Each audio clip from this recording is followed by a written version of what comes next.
Recording. There we go. Okay, now, good afternoon, everyone. Welcome to our weekly webinar. Happy to have you here. It's a lovely Thursday afternoon in Kansas City, so I especially appreciate that you all are taking the time to join the webinar, and we have an especially fun topic today. I always think they're fun, but this one really is especially fun. First, a few announcements, housekeeping notes. I think it looks like everybody's muted, so thank you for that. And later in our time together, if you want to unmute yourself, or I can unmute you to ask questions or make comments, feel free to do that. Also, feel free to use the chat feature to type your question, and I will monitor that. You can turn on the closed captioning at the bottom of your screen if you need that special feature. And we are recording, and I will get this uploaded later today so that it will be available for future watching and rewatching.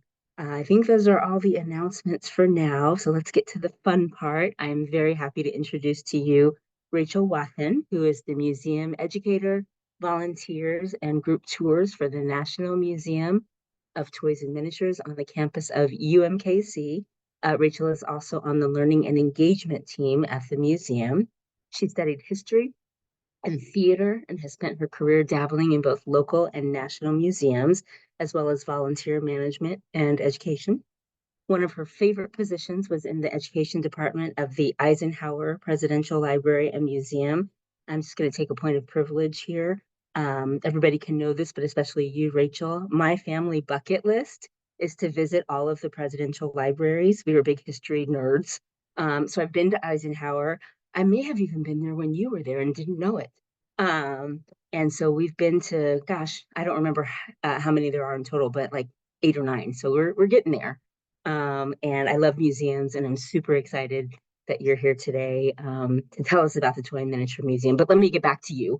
One of the responsibilities of Rachel's position is building opportunities to share the collection with the public, and she spent nearly a year working with docents to create a tour for those who are experiencing memory loss and their care partners. I know that the museum has worked very closely with the Alzheimer's Association, our friends down the road, and we are super excited about that.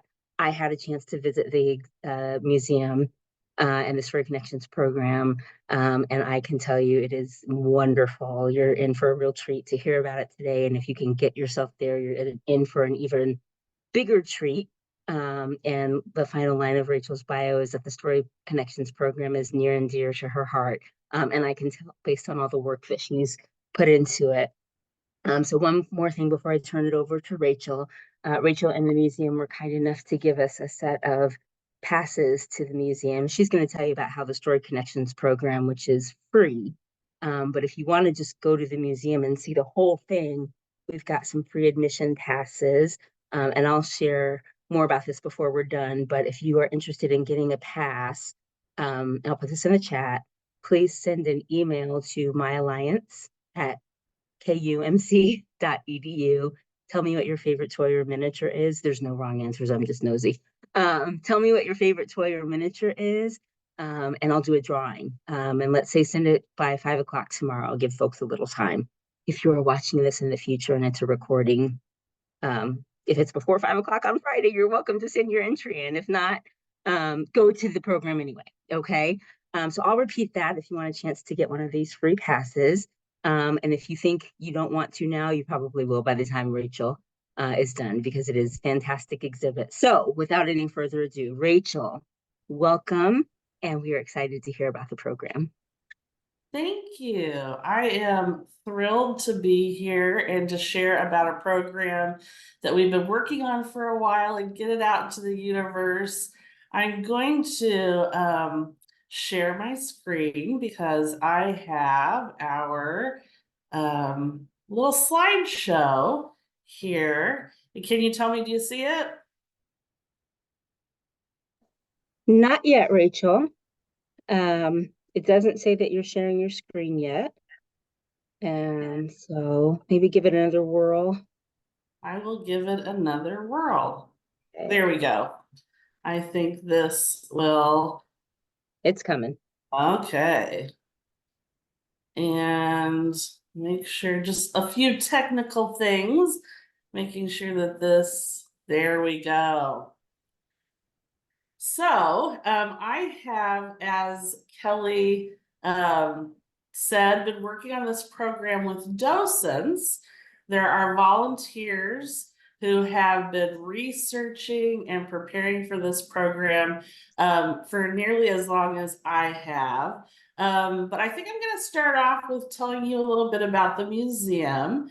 I don't know how many of you have gotten a chance to come to the National Museum of Toys and Miniatures, but we have an extremely unique collection. We have over 95,000 objects in our collection, and we are made up of two types of items that we collect. We collect or have amassed a collection of toys.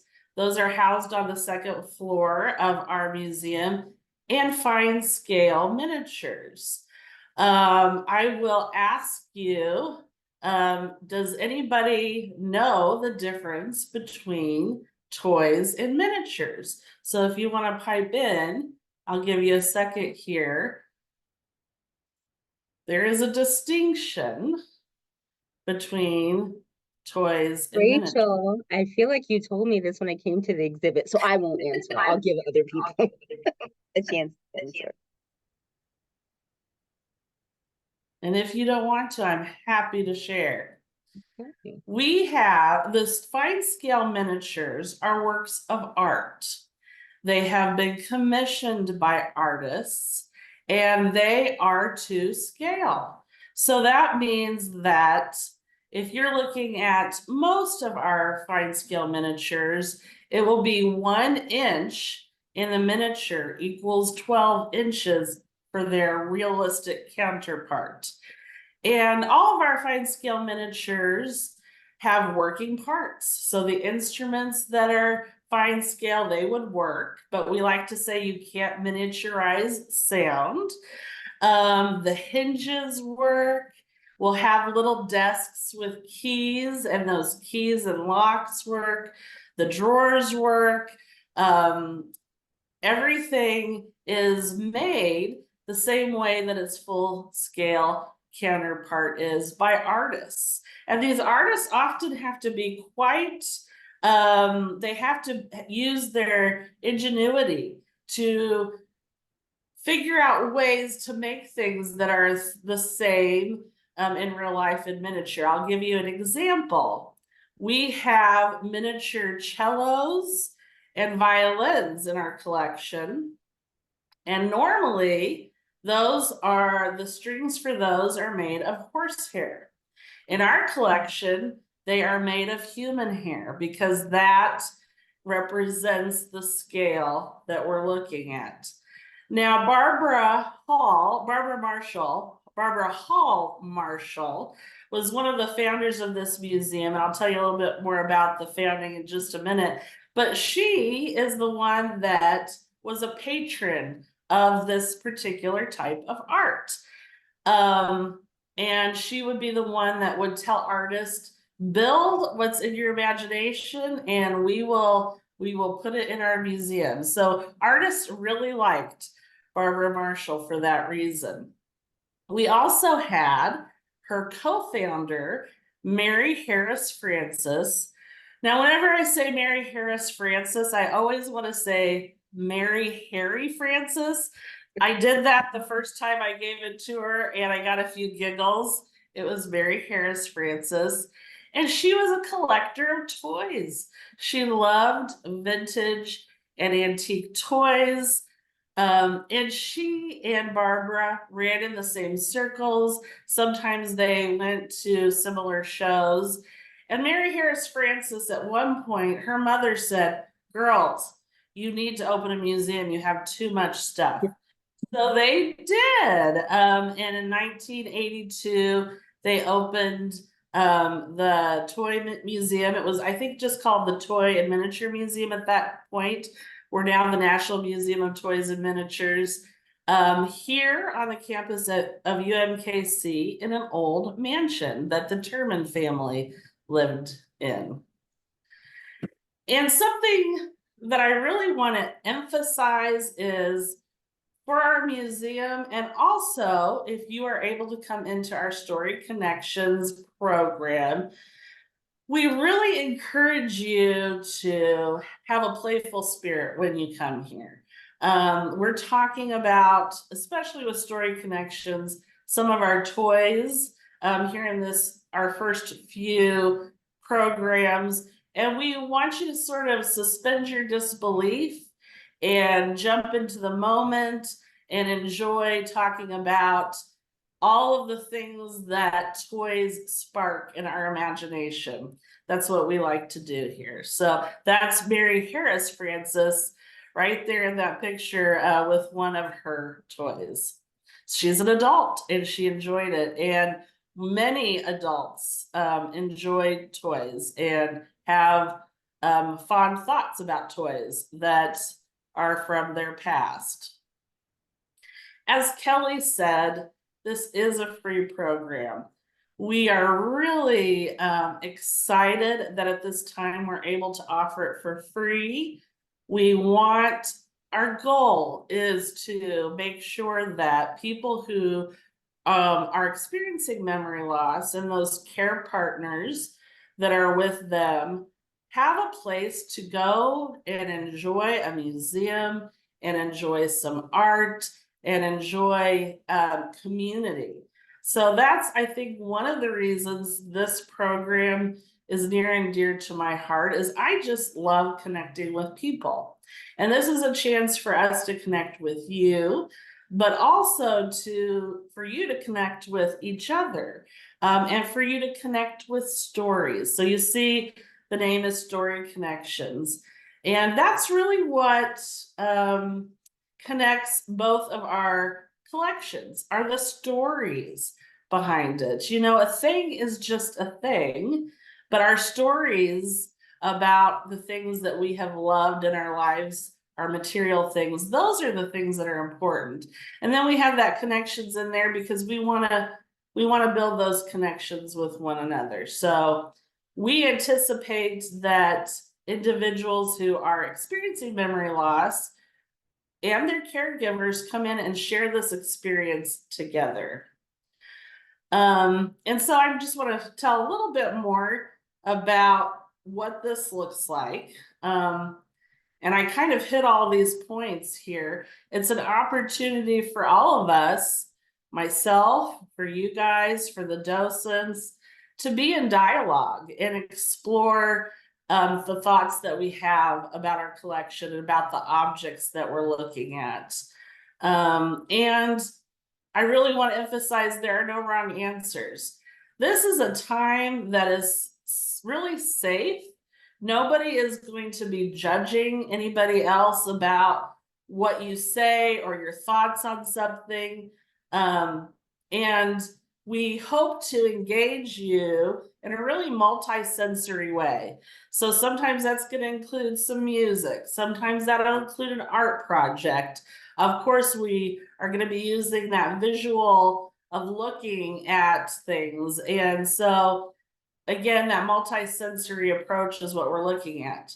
And the other really important thing that I think is really cool is that we have reserved this program. They're on the last Tuesdays of the month when it's closed to the general public. So you and your care partners will get to experience the museum without other stimuli that might come in or other people. So it's really a time, I'm really excited that all of my fellow staff people thought, yes, let's offer that when it's closed so that individuals can really enjoy the experience. Let's see. Yes. So again, the program goals are right there. And that to ignite meaningful conversation inspired by the stories. We're usually going to share a story about a toy or artifact, and then a personal story. And then we're going to ask you guys to share anything, your thoughts, your stories that might be ignited by seeing these objects. I'll give you an example. When Kelly was here, we did a dollhouse that belonged to this little teddy bear. It was an adult woman who collected this teddy bear and took this teddy bear with her on trips as an adult. Her husband found out about it. He was like, okay.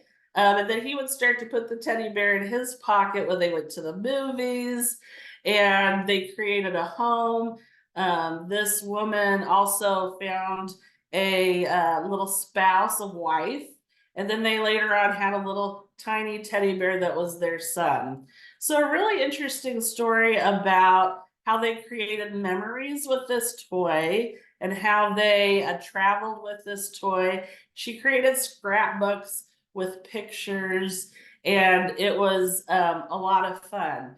For May, I will talk about that in a little bit, what we're going to do in May. So the structure of the program, what does it look like when you come in? We're going to introduce you. We're going to introduce ourselves when you come in, make sure you're comfortable. And then the program lasts about an hour. If you look on the right side of the screen, you'll see that little travel scrapbook with Ted, the teddy bear I just told you about.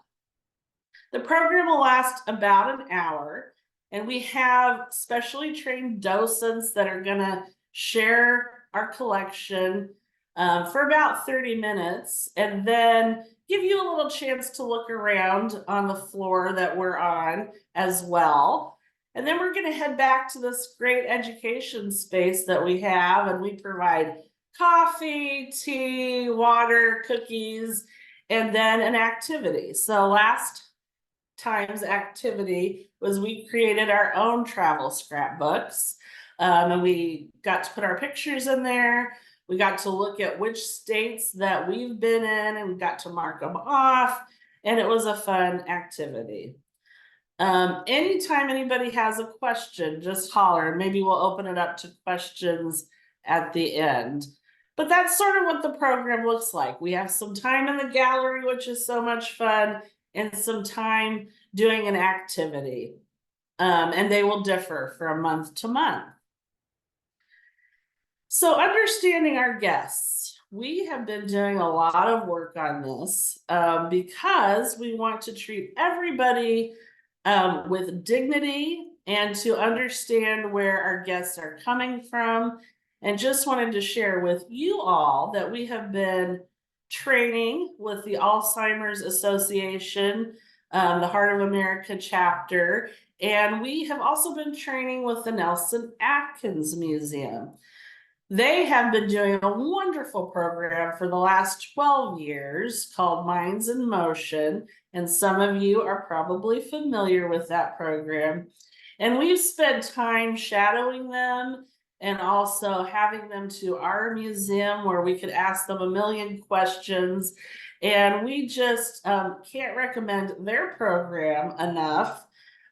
It's a wonderful program. I was enthralled when I was involved with it. We talked about Monet, and so it was a great experience. But we want you to know that we have been trained to understand to some extent, to the best of our ability, how to be in a relationship with our visitors who are experiencing memory loss, whether it's dementia or Alzheimer's or other diagnoses. So we're working on that, and we're always looking to improve. So if you come into one of our programs, we always love feedback because our goal is to make this a warm, fun, educational space that you enjoy. So always, if you're part of one of our programs, don't hesitate to tell us any feedback that you might have. And again, I mentioned that we're partnering with Nelson Atkins and the Alzheimer's Association. And here's just a little picture of us experiencing it. We have one of our docents there that's featured. What I love about this is that we've got 3 docents who are so dedicated. Somebody asked me, what's a docent, last week? And I had to remember that not everybody knows what a docent is. And a docent for a museum is simply just somebody who shares about the collection. But our particular Story Connections docents have been part of this training. They've been inspired by the Nelson docents to create the information that you're going to hear about. And they're the ones that really lead the program. So they're individuals that it means a lot for them to be a part of this. They feel really good. And I think they bring that energy to you all when you come. So talking about ones that are coming up, we have that April 30th I should have knocked off of there. But this month, the last Tuesday, May 28th, it's really fun. We're going to talk about the Humpty Dumpty Circus. And I should have put a picture in here, but I didn't. It was a circus, and some of you may be familiar with this Humpty Dumpty Circus that was created by the Show and Hut Company. Now, the Show and Hut Company, they are the ones that made a lot of early toy pianos, and they're still in production. But in the early 1900s through the 1930s, they created these elaborate circuses, and they were called the Humpty Dumpty Circus. And we're also going to take a look at different circus images, vintage circus images. We're going to hear some information about how, and I'll just give you a sneak peek. The Humpty Dumpty Circus was part of the first ever stop motion movie. And that movie has been lost. It is no longer in existence, but it featured in an early stop motion movie. Okay, I think I will exit the screen sharing here. Stop share, and then I'm happy to answer any questions about the museum or about the program. I believe that it's been coming out in some of the newsletters, and there's ways for you to contact me by email. I believe that's on the card. You can also just call the museum and ask for Rachel, and I'll get you signed up if you want to go. But I'm happy to answer any questions that you might have. Rachel, I think you and I talked about this when I came to visit, and this is something I especially wanted the webinar audience to hear from you. There might be some folks out there that think that toys and miniatures, and I think you've done such a great job explaining the value of the museum. You didn't have to twist my arm anyway, but I think particularly for this audience, for people who are experiencing cognitive change, it's one of the most beautiful things about this process that none of us really signed up for is that long-term memory survives. As we see someone progress with whatever kind of dementia they are experiencing, whether it's Alzheimer's or Parkinson's disease, Lewy body dementia, etc. Very often people do not remember things that have happened recently. Their short-term memory kind of dissolves, but long-term memory, things that have happened 25, 50 years ago are as if they happened yesterday. They are at the forefront. And I think it's so cool that toys and miniatures can evoke a lot of that. I'm supposed to be letting you say this. So can you talk to us this is great. about why this might be especially meaningful for these people?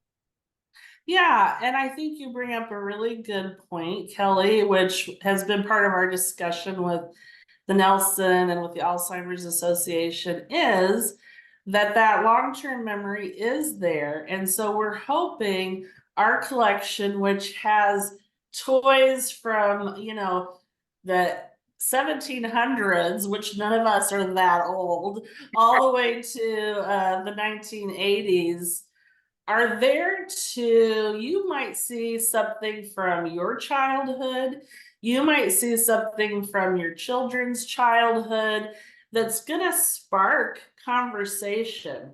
And that's why our collection, I think, is particularly well suited for individuals who are experiencing those cognitive changes, as Kelly said. And I did see a question in the chat that asked if we have ever practiced. Have you run this through with a test group already with people with dementia involved? And we have. That was our first test group. We did it with a group from the Deeper Window from Overland, or not Overland Park, Leavenworth, Kansas. So they took a little trip here, and we had about 15 individuals who are at different levels of cognitive change, and they were able to give us feedback.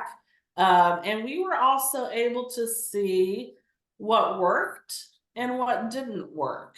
And to improve some aspects of our program to make it friendlier to individuals who are participating. We also have run it through people who work closely with individuals that are experiencing cognitive change. Kelly came to our program, was able to offer some feedback.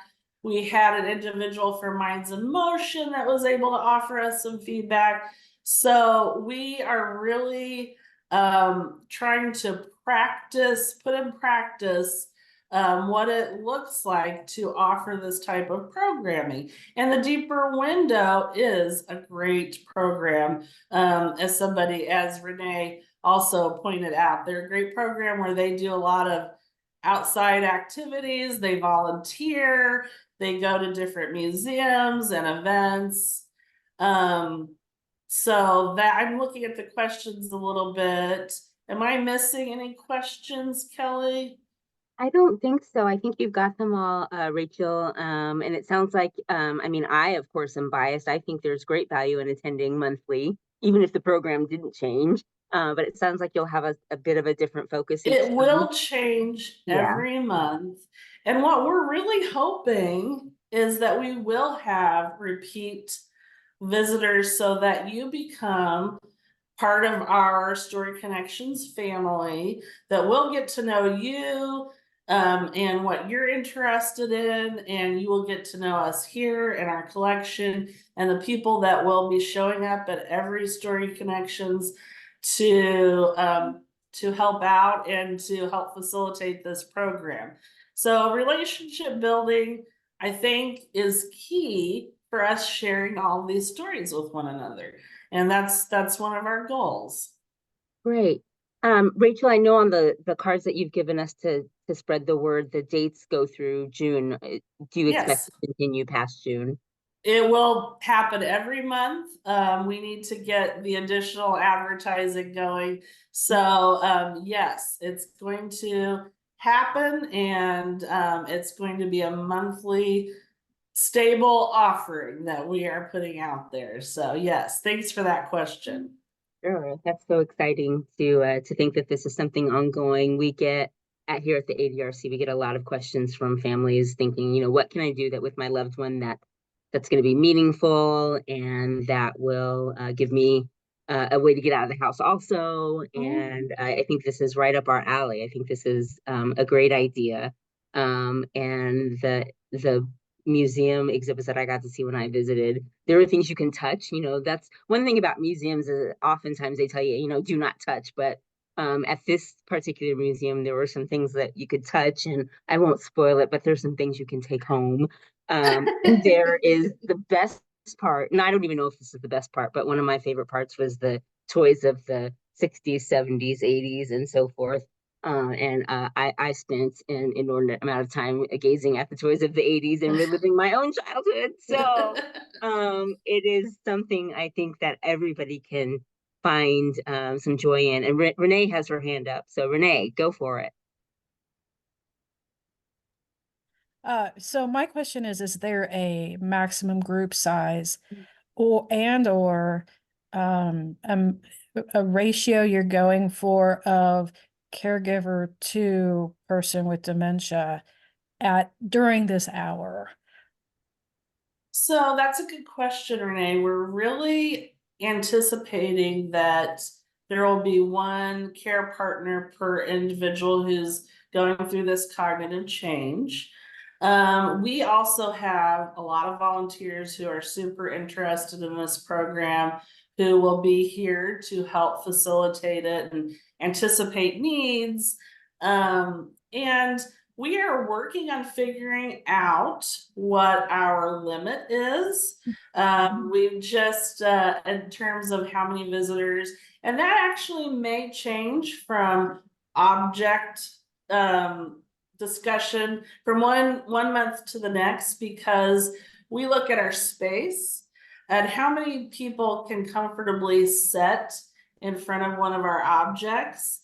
And so for the next couple, we are offering 12 seats. With that, we anticipate 6 partnerships there. However, please, if you go to sign up and it says we're full, please send me an email, because I will see what I can do. I'm a person that wants to make it happen for people. And so don't let that discourage you. You can find me on the website. If you don't, you can find the connection in the newsletter that Kelly puts out. And I bet you would even help them out, Kelly, if they need it. Absolutely. Yeah, we'll continue to share the information in our My Alliance newsletter, and feel free to reach out to me and I can help get connected to Rachel and the great folks over at the museum. We are impossibly at 2:32. Time flies, right? So I want to thank you, Rachel, again for sharing for this great program. I think it is such a gift to Kansas City, and I love how Kansas City gets to be a national museum. That feels really special. So I want to make sure everybody sees in the chat that we do have some free passes that are burning a hole in my pocket. I'm going to use them on myself if you all don't send me an email and say that you want to have these. Although I think the admission price is normally, what is it, $10, Rachel? For seniors, it is, I believe, I think it's 8. For Okay. adults that are below 65, it's 10. Normally, so but you're getting that free pass when you come into Story Connections. Yes, so it's priceless, really. I think it's worth every penny. Yes. But if you are wanting to see the museum, and I suppose if you go on your own, not to Story Connections, you can stay all day, right? You can stay in there as long as you want to. Yeah. In the museum, Come in and spend the day. Yeah, spend the day 10 to 4. I see on here 10 to 4. That's correct. Every day except Tuesday. Does that include Saturday and Sunday? Tuesdays. Wow. We are open Saturday and Sunday. Okay. So if you're interested, send me an email. If you want to tell me your favorite toy, you can. You don't have to. Just send me an email saying that you're interested. And I'll wait until after 5 o'clock tomorrow to give folks a chance. And then if you are, I'll draw randomly, so no favorites. And then we'll let you know if you are the winner. And we'll continue to run it in My Alliance so more folks can be aware of this great program. One more thing before you all go. Next week's speaker will be Dr. Brent Beasley. And Dr. Beasley is a primary care physician who has been diagnosed with Alzheimer's disease. And so he is going to share his story of what it's like to kind of be on both sides of this situation, to have been a healthcare professional for folks experiencing cognitive change, and then to be the person experiencing that change himself. I heard him speak on a panel last month and thought, well, he needs to come to the weekly webinar. So he graciously agreed. So Dr. Beasley will be with us next Thursday, May 16th, and we'll have information about that in the newsletter on Monday, as well as the Toy and Miniature Museum. I'll keep that one running for a while too. All right, everyone. Thank you so much. Enjoy the rest of your afternoon, and we'll see you next week. Take care. Thank you, Rachel. Bye-bye.